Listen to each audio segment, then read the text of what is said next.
Hi, welcome to the small shed. This week we've got a chair to repair and it's a bad one. See you in a minute.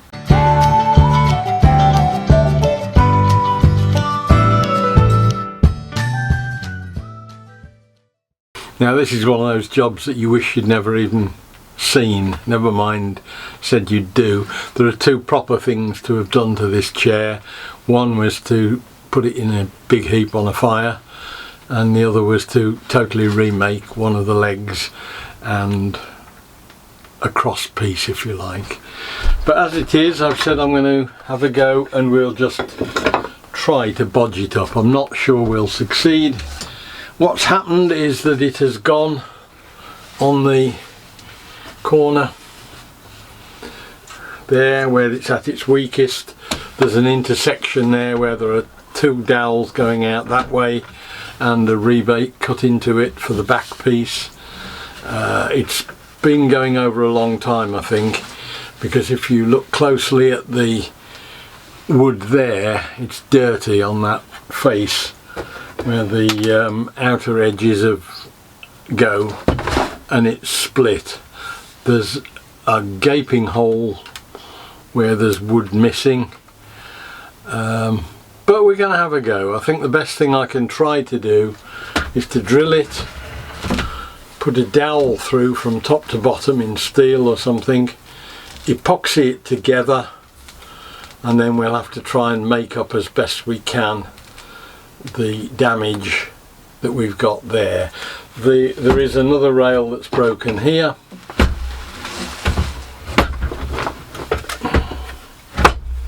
and that should glue together all right, knowing what I do now about strength of wood glues, although there isn't much of a tenon left in that front of that one there. It should hold together, I think. As I say, it may just not work, but I'm in one of those situations where I've got nothing to lose. The two pieces which are being butchered are the two pieces which you would have to completely remake if you were going to redo this, and that would involve knocking the whole of the frame apart, and I just don't want to get into that. Let's get up close and personal with it and see what we can do.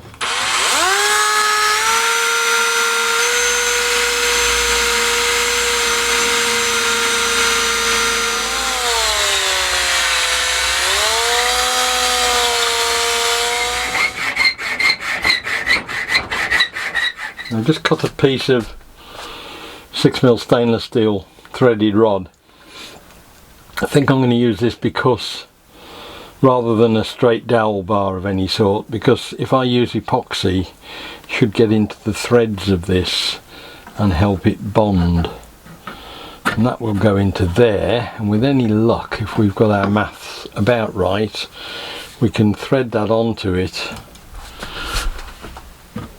and clamp it up, get it vertical if we can. It should bend a little bit anyway, but we should be able to get a reasonably strong joint.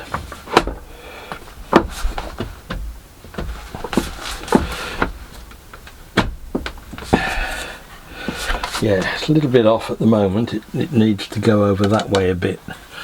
But I think we are possibly going to get somewhere with that.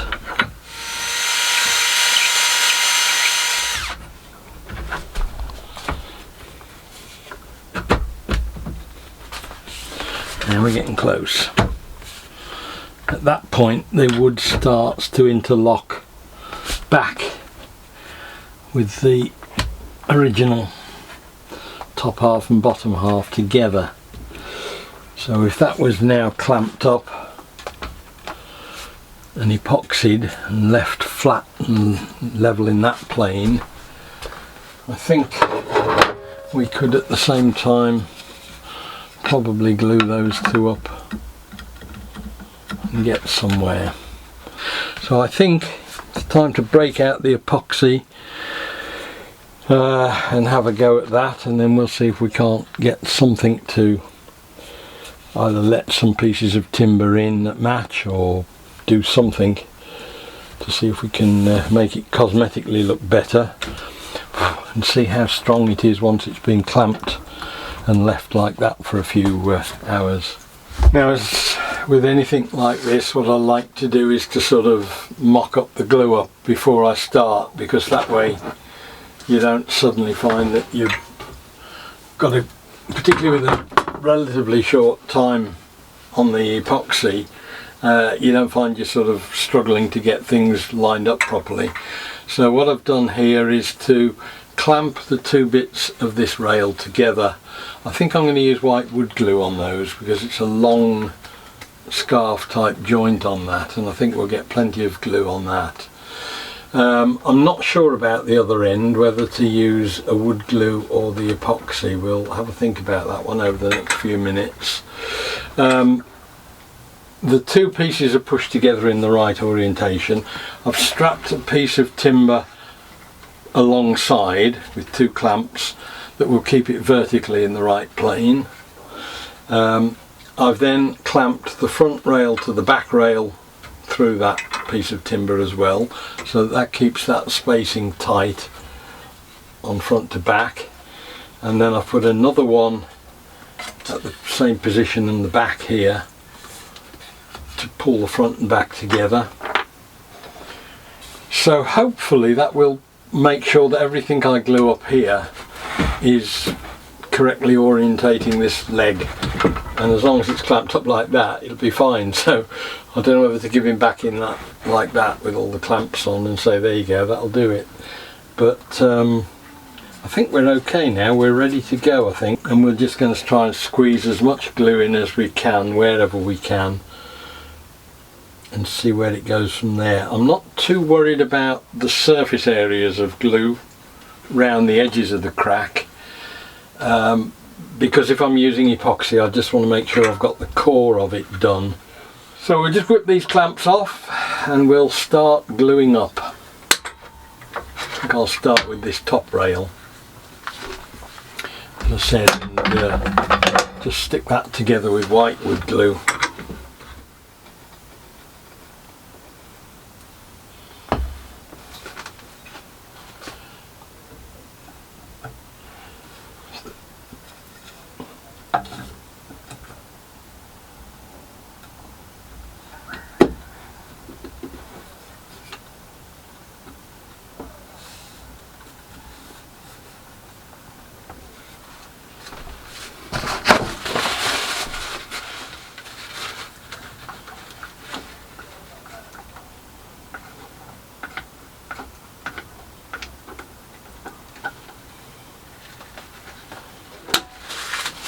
So I think that one should be a fairly easy one to deal with.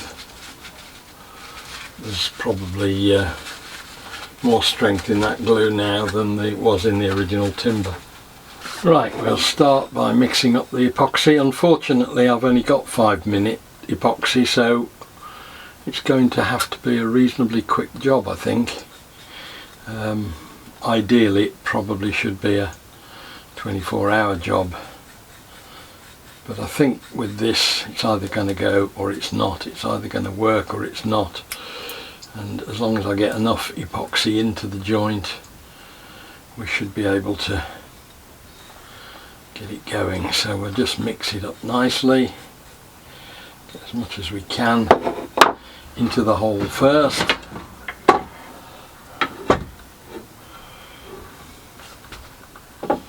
Feed it down into the joint.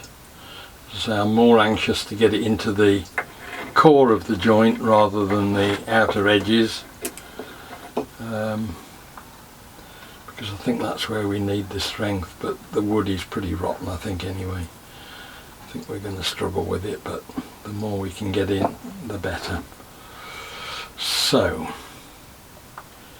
that's got plenty of epoxy into that part of the join. Doesn't fall out, we'll try and get some into the rest of it down here, and between the two of them we should be okay. Trying to get it onto the existing rails as well. so we can get a bit of strength from them, although again there's not much there. Right, threaded rod wherever that went. What's that about being organised? Bugger. Where's the threaded rod? Oh dear, dear, dear, dear, dear. It's on the floor, as ever. Should have known.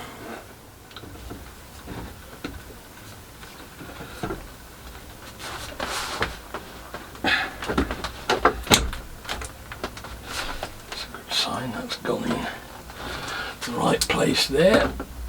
Get that one in the right place there. Worry about cleaning it up in a minute.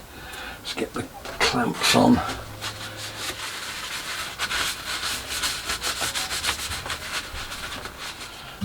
One clamp across there, across there. So now it's in a straight line.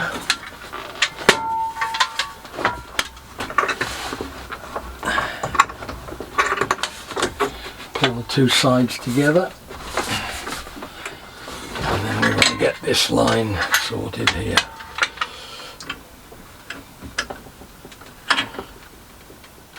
Whew, right. Time to clean up a bit.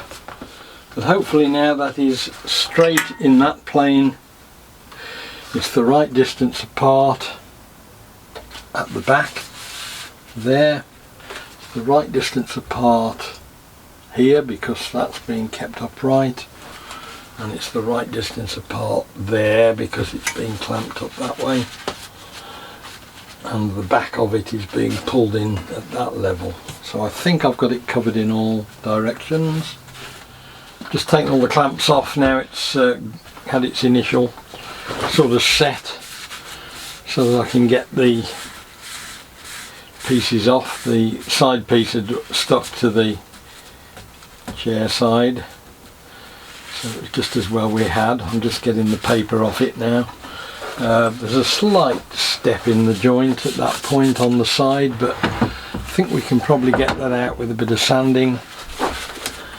But as you can see, there is a huge hole in that back, but it certainly seems pretty solid already, and this has only been done about half an hour or so, so I'm hoping that give it a 24 hours to set, we'll be getting somewhere.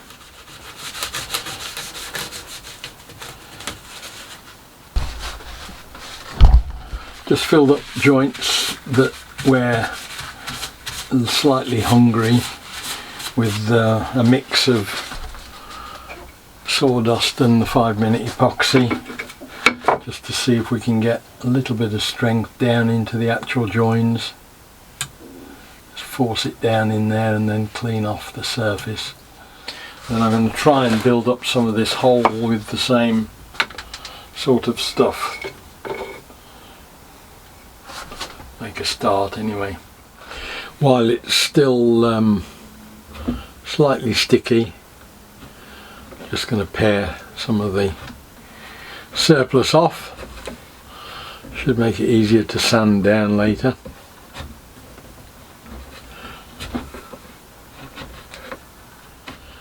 So it won't be the prettiest of repairs, but at least I'm hoping it will be substantial enough to survive.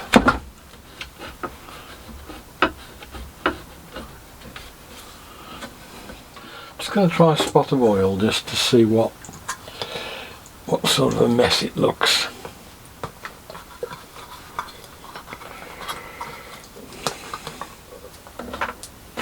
Bit of Danish oil.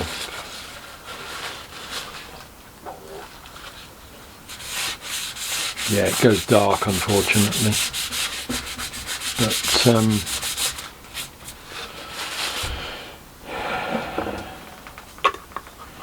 we'll see what it's like in the morning when it's dried out a bit.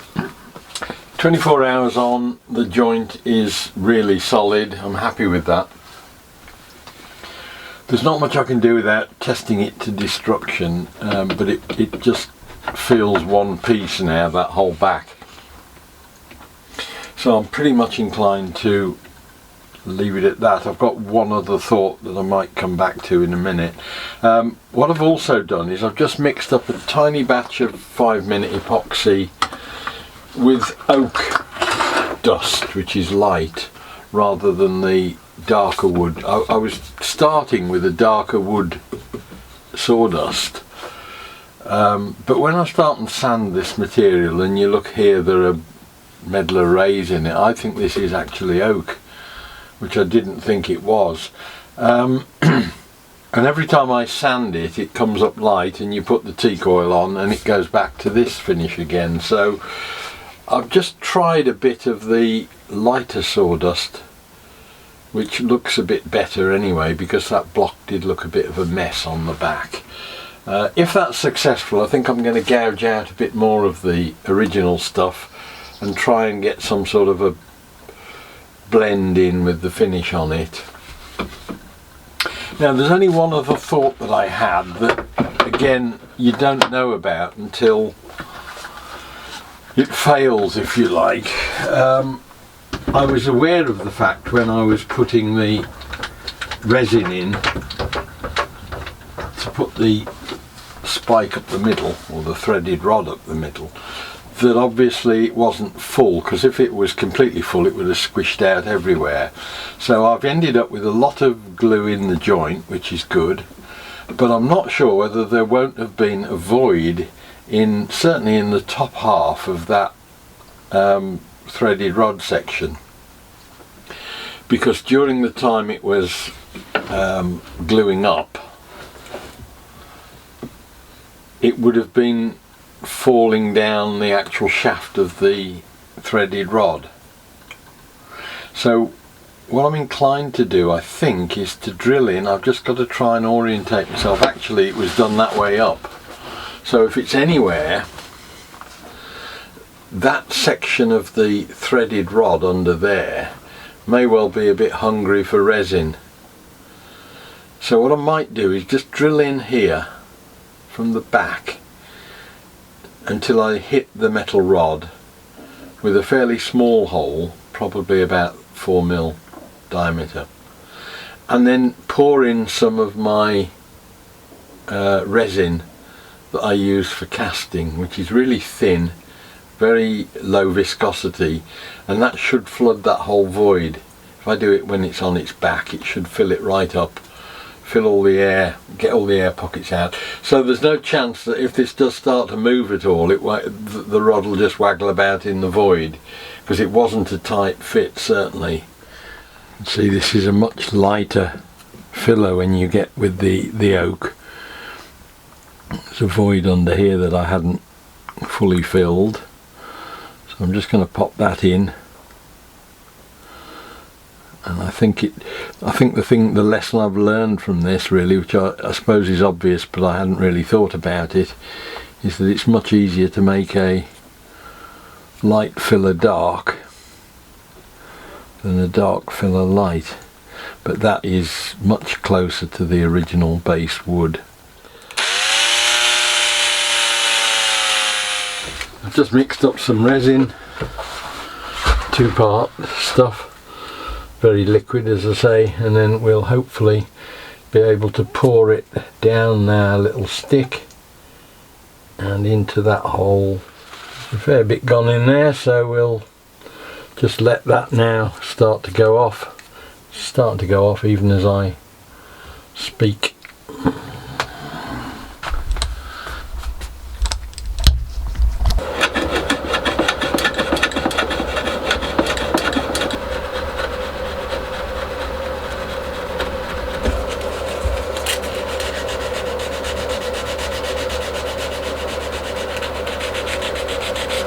I think we're getting there. I'm just going to put a little bit of oil on here and there. There's that got to be drilled out and put in with some of the lighter filler, and I might still have a go on this other area that wants digging out and put the lighter filler back in. But I think we're almost there. This side here looks to be a lot better. than it was with this. Right, I think I've reached the point that you get to with any project like this, where the more you mess with it, the worse you're likely to make it. We've now got what is I believe, strong enough joint physically, and it's probably as good a joint as I'm going to get cosmetically. I'm not a furniture restorer, I'm a bodger who works in this shed, but I think I've probably gone as far as I can with this one. It came in as a complete pile of junk. Hopefully it will go out as something that's got a few battle scars. You can see it, you can see the repair, but you certainly, it's harder to see that crack across there now. And I'm reasonably pleased with the inside edge here. So I think that's as far as I'm going to take it.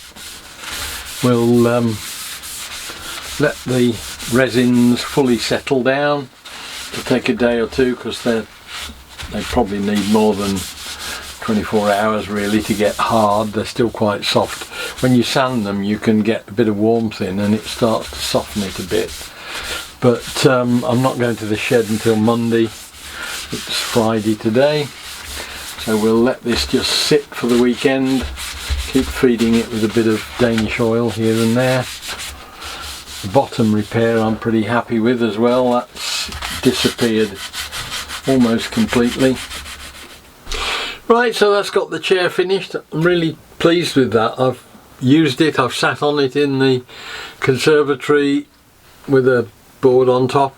Feels as solid as it would have done when it was in its whole state, if you see what I mean. You can see the repair, but I mean it's going to be, that is against the back of the chair anyway, you're not going to see that. Doesn't look too bad from the side. It's rigid. I did think I might have to put a new stretcher across between the legs at the back to give it a bit more stability that way, but it really doesn't seem to need it. And I think that if it's going to fail, bearing in mind that there's about a 6-inch stainless steel rod running right the way through it that's solidly into it, it will in fact then just at that point need a completely new side if anybody wants to take it that far. But I don't. I'm happy with the repair we've got done, and hopefully it will serve many years of use in the future. So I hope you enjoyed the video. Look forward to seeing you next time. We'll be doing something different in the shed. I'll see you then. Bye.